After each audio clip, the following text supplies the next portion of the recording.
Hey guys, Erica with a K here. Today's video is going to be a dramatic wing eyeliner with a natural eye. So let's get into it. We're going to start off with moisturizer, some concealer on the lid, and then we're going to pat it down in the Beauty Blender. Then we're going to go in with the transitional color. I left a lot of this in this video because this is probably one of the most important parts. You really want to saturate that lid with that transitional color. Anything that's nude and natural matches your color. Then you're going to go in the corners with some black, just in the corners, and then you're going to blend it out with a clean brush. If you feel like you want to blend it out a little bit better, you can pick up some of that transitional color on the fluffy brush and just kind of blend that out.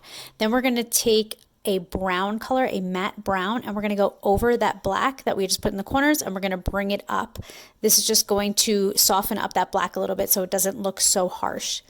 Then we're going to go in with the liner. This is the most important part, so I did leave a lot of this in. I do want to say that I did the Mary Kay felt pen eyeliner, and I hate it. This was the first time I was using it. It is not cruelty-free. I purchased it because a client of mine sells Mary Kay, and I wanted to purchase something that I could use.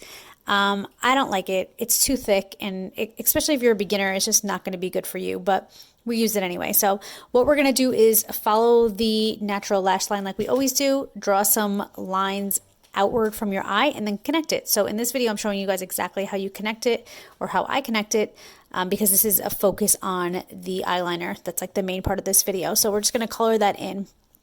It's not as precise as the usual eyeliner that I use or a traditional liquid liner. It's a little bit thicker of a head, so that's why it's a little bit harder. If I get too frustrated doing one side, I just go over to the other side. Like if I feel like I'm getting too sloppy, I just switch, and that's just like a tip in life. Just walk away from it, come back later.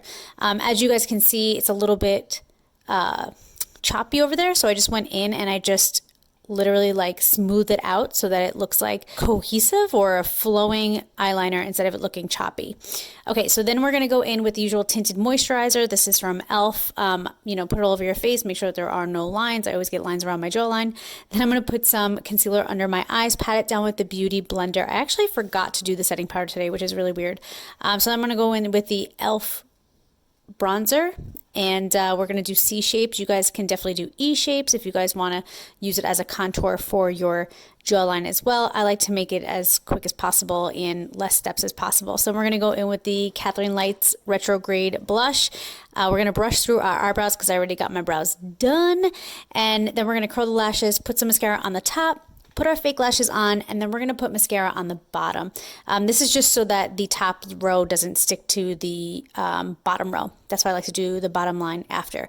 Then we're going to put on some red because I just think it goes with this whole eye look, and it totally clashes with my shirt, but that's okay. Hope you guys like this video. I hope to see you guys in my next video. Until next time, work hard, dream big, eat cake. Bye guys.